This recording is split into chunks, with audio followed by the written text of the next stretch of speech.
C'est parti pour aujourd'hui. Donc, deux belles choses. À commencer par... Ouais, on peut pas se douter qui c'est. Je dirais presque tout comme le grand Léon Bridges. Pourquoi je dis ça? Parce que j'adore Léon Bridges, je vous en ai déjà parlé plusieurs fois. Tout comme le grand Léon Bridges, Adrian Quesada, puisque c'est de lui dont il s'agit, vient lui aussi de Laredo, au Texas. Un artiste talentueux, connu pour être à la tête de nombreux groupes. Je vous en cite que certains, mais quand même, si vous voulez découvrir aussi les autres univers de Adrian Quesada. Donc, à la tête de Grupo Fantasma. Voilà. À la tête aussi du combo latino-funk. Je vous cite ces noms-là parce que c'est très important pour ce qui va suivre. Donc, Brown Out. À la tête aussi de, alors ça, plus connu puisque je vous en ai déjà parlé, des fameux Black Pumas. Et bien d'autres groupes encore. Donc les Black Pumas, je vous en ai déjà parlé plusieurs fois, oui, connus. Alors avec, oui, le chanteur, souvenez-vous, Eric Burton, et pas Eric Burdon. Vous verrez pourquoi, parce que Eric Burdon, The Animals, vous avez déjà fait l'histoire, vous regarderez. Burton, réputé Adrian Quesada comme musicien de rock latino, de latin funk, musique psychédélique, psychédélique soul, comme, voilà, comme on l'appelle aujourd'hui. Il a entrepris, écoutez bien, de remettre au goût du jour les musiques latino-américaines psychédéliques des années 60 et 70. Et ceci a débuté déjà en 2022 avec un premier volume, Boleros Psychédélicos, ici présent, voilà, que je vous conseille bien évidemment. Donc là, ben, vous avez compris, c'est la suite, Boleros Psychédélicos, volume 2. Donc du coup, à la suite, alors à savoir quand même que le premier volume en fait avait été encensé par les critiques,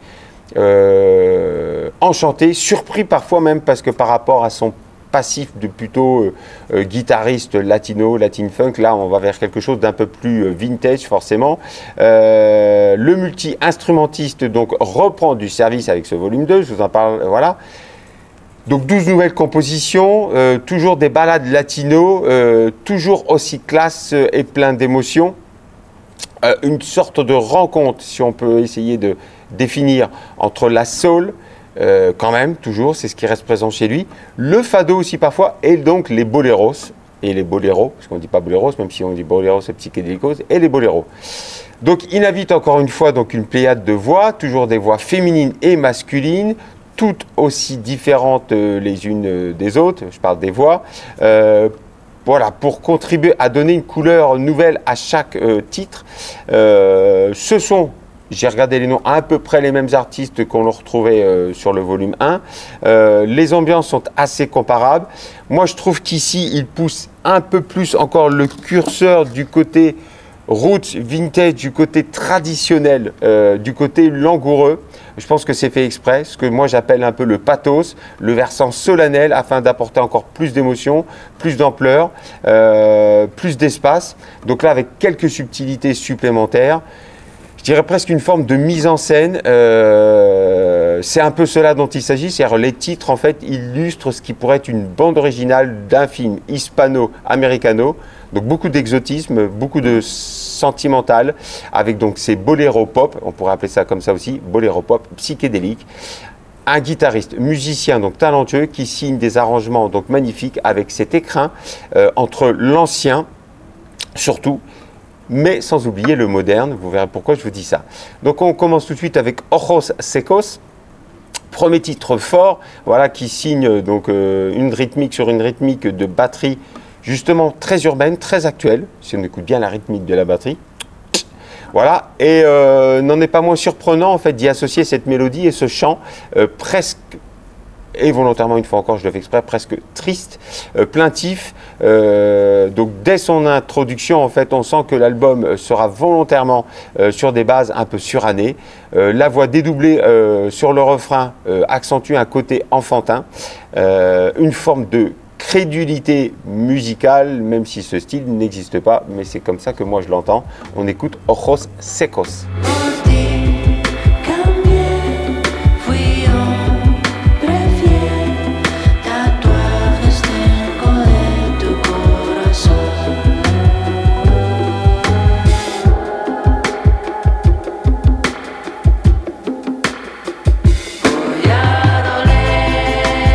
le titre qui suit, Bravo, une orchestration incroyable, beaucoup de détails en peu de temps, orgue, percussion, batterie,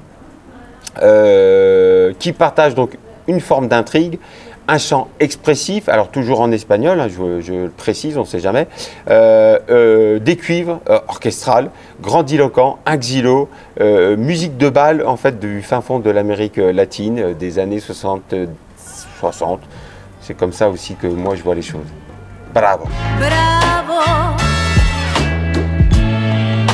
te vuelvo a repetir por tus falsos e infames juramentos.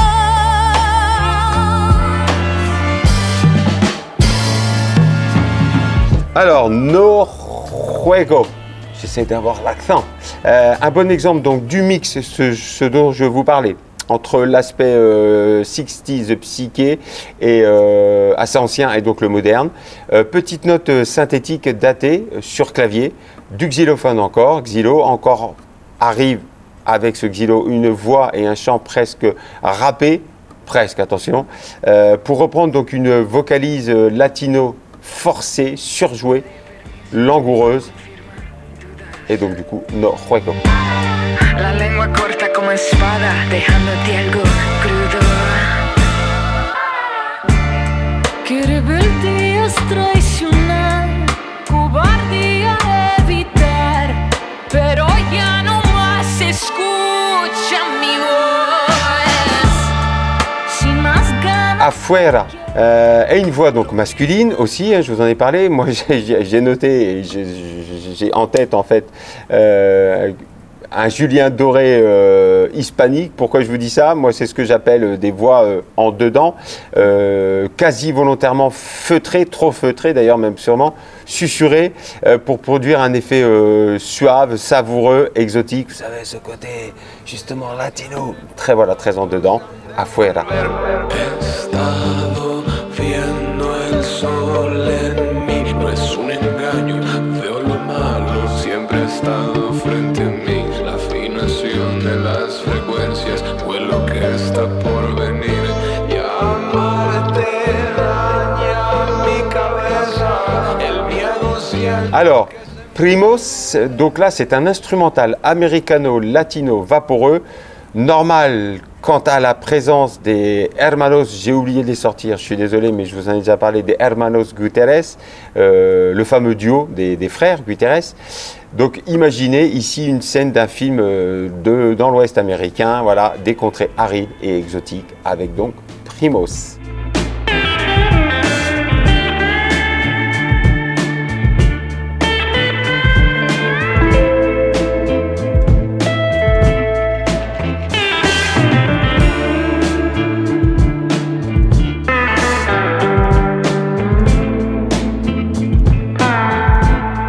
Alors, synthétiseur 80s, oui, pour introduire ce titre, ce qui est d'ailleurs assez étonnant, donc ça s'appelle Hoy que llueve. On pensera aussi un petit peu à Luz Casal. Si on prête bien attention, voilà, le rythme encore est très moderne. Et une orchestration ultra, donc du coup en concordance avec ce chant, moi j'appelle ce chant qui pleure, et donc du coup un peu plus ancien par rapport à cette production.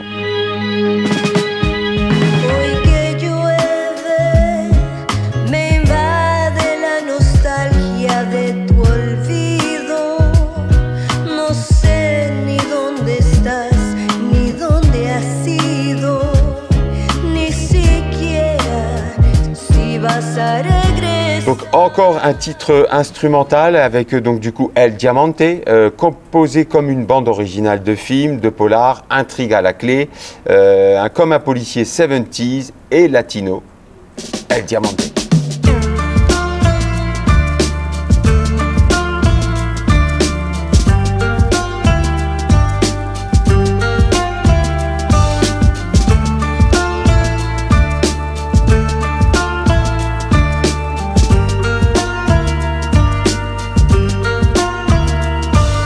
donc du coup, je fais un petit retour en arrière pour écouter ce titre, voilà, et pour terminer sur cette guitare wah-wah, oui, un chant d'homme sur fond d'orgue 70s, ça s'appelle Te vas y yo te dejo, une tessiture un peu moins surjouée, un peu moins datée pour ce titre de clôture.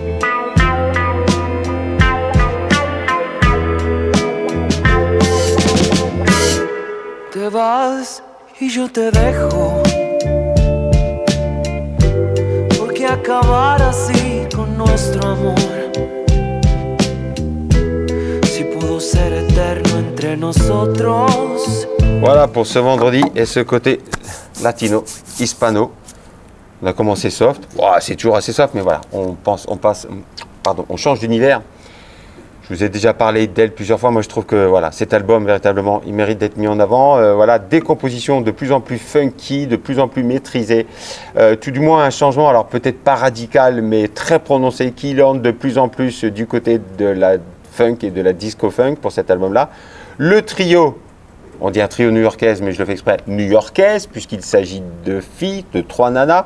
Les Say, She, prennent donc du coup ce virage et confortent et convoquent donc du coup plutôt les influences nettes dignes des années 70 et 80 à la croisée du disco, du funk, psychédélique et toujours du coup avec une énergie rock, voire punk à leur début. Alors attention, un punk assez soft, hein, c'est ce qu'on appelle le punk funk, oui c'est un style aussi qui existe, je vous en reparle tout de suite.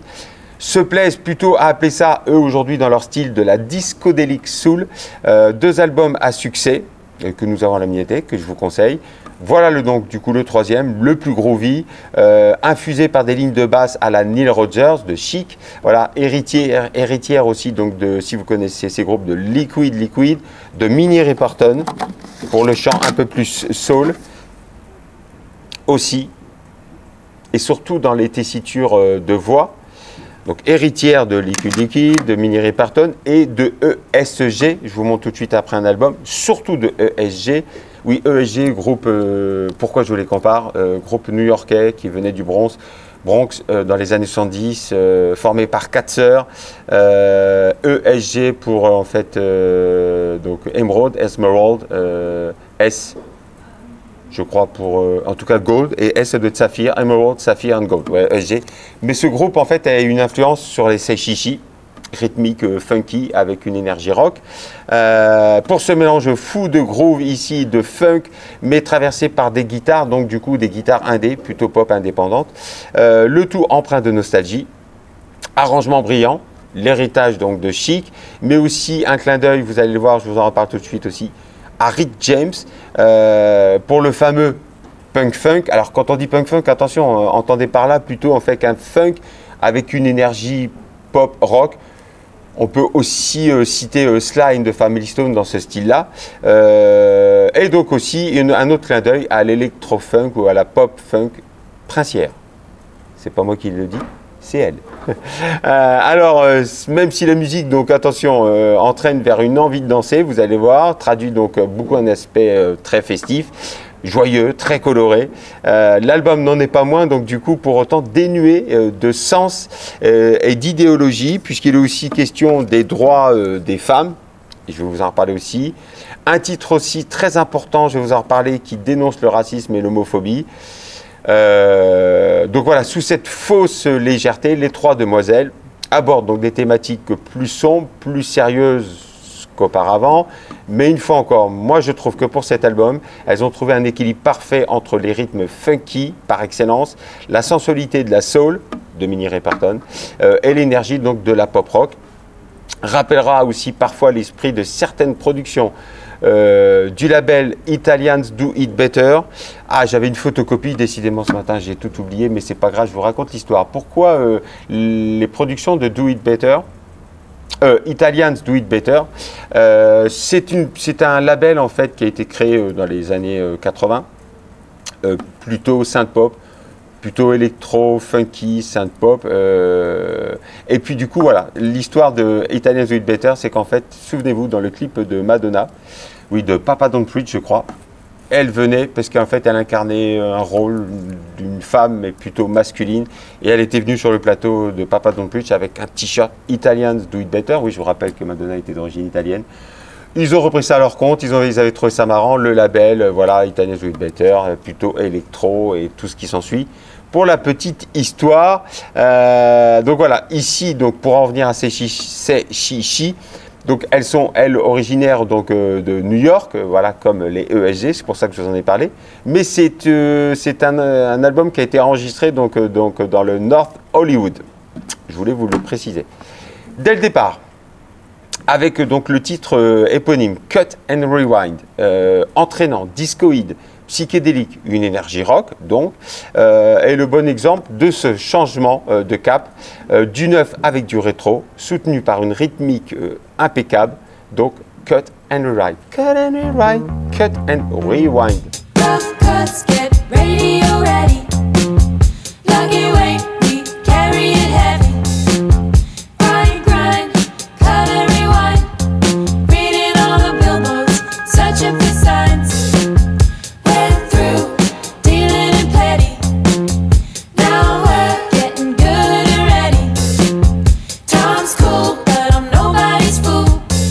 Alors, Under the Sun, donc autre sensation, voilà, alors là cette fois-ci beaucoup plus soul, tout en restant vintage, on se situe plus donc du côté des girls group des années 60, des 60s, voilà, avec une production quand même actuelle et revisitée, moi je dirais façon Coleman Records, voilà, du rétro moderne et de la sensualité. Numbers on my spirit, because you write the check. Balancing the weight of a mountain of debt. Compromising choices, positions of strength. Power is a light source, if treated with respect. Power is a light source. Donc je vous disais que je devais voilà, vous raconter une histoire très très importante, donc attention sur le titre qui suit, pourtant très très festif, donc ça s'appelle Hyper Funky et Disco, Disco Life, donc voilà le titre forcément. Donc là attention, on imagine boule à facettes, c'est chic-issime, je l'ai fait exprès, pour les références à chic, Nile Rodgers, festif donc, mais attention, sur ce titre en fait, c'est sur ce titre pardon, que le groupe revient. Si vous voulez plus d'anecdotes, allez, je vous conseille d'aller voir sur internet, donc revient sur le regrettable Disco Demolition Night, oui c'est comme ça que vous pouvez retrouver la référence, de 1979, pour faire court en tout cas en ce qui me concerne, voilà une soirée, un événement publicitaire au Cosmic Stadium donc de Chicago, qui a dégénéré en émeute. Écoutez bien, donc les participants de cette soirée devaient donc apporter un album disco en échange justement d'une entrée réduite, des albums qui étaient ensuite brûlés dans une benne. Album disco, album après dans une benne, oui voilà, vous imaginez un peu la suite.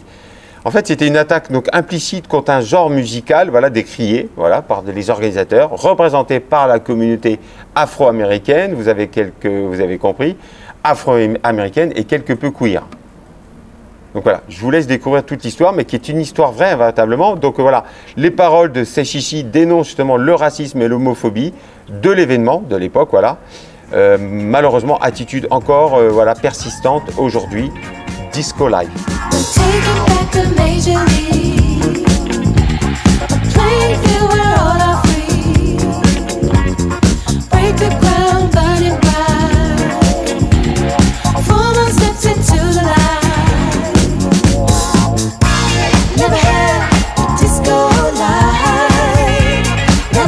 Alors, Chapters, donc pas du tout sirupeux, funk 13 années 70, jazz funk même presque, une rythmique à la Headhunters, purement syncopée et groovy. J'adore ce titre.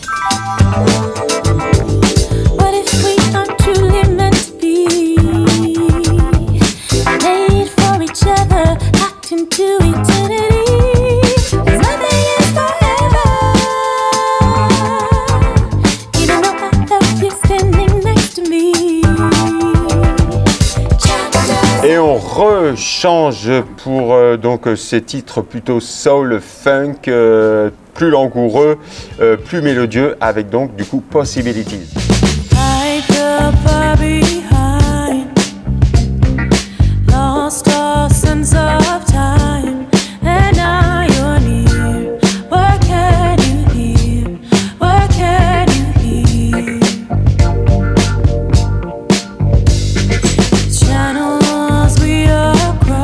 grosse ligne de basse et donc du coup un clin d'œil à Rick James, voilà, Take It All, une Charlie disco pop et forcément je vous montre l'album qu'il faut écouter de Rick James, qui était quand même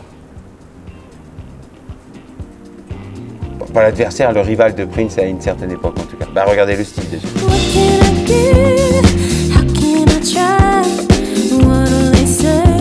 With so much to play, where do we start? How will it end? When do we part? They'll take it away. And that's talking. Oui, on se racontait des histoires avec David. Oui, Rick James sur cet album quand même, si, il y a le fameux titre Super Freak. Vous connaissez forcément ce titre. Oui, je rajoute des choses. Hein. Super Freak, ça a été samplé par MC Hammer. Pam, pam, pam, pam. Pam, pam, nanana, can't touch it. Et en fait, c'est nanana, Super Freak. Écoutez cet album de Rick James. Voilà. Donc là, She Who Dares contribue donc un appel à combattre la dystopie dans laquelle justement les femmes perdent tous leurs droits. Pour le coup, moi c'est mon coup de cœur pour ce funk justement répétitif. Si en fait on dissocie la partie instrumentale donc du chant, voilà, on redécouvre donc ce groove, moi j'appelle ça ce groove des origines, voilà, très fun, le plus funky qui soit, comme dans les années 70. Voilà. She Who Dares. We run the rally, we run the fair. The ride is long for she who dares. We run the rally, we run the fair. The ride is long for she who dares. The world's today. Et donc, du coup, j'en ai parlé tout à l'heure, de l'électro-funk rock façon ESG, Emerald, Sapphire and Gold, et ça s'appelle Shop Boys. Écoutez cet album de ESG. See you through the window. See you through the window. B-B-H-A. Ow, ow, ow, ow, ow, ow.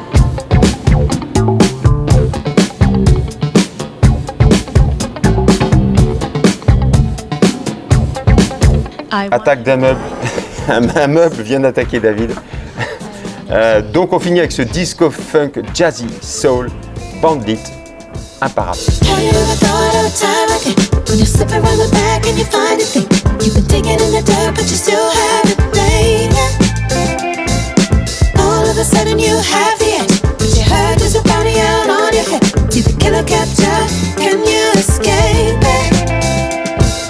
Baby, I'm not bad. Voilà, moi je trouve que tout l'album est bon, véritablement je trouve que c'est leur meilleur à ce jour. Écoutez, c'est chichi.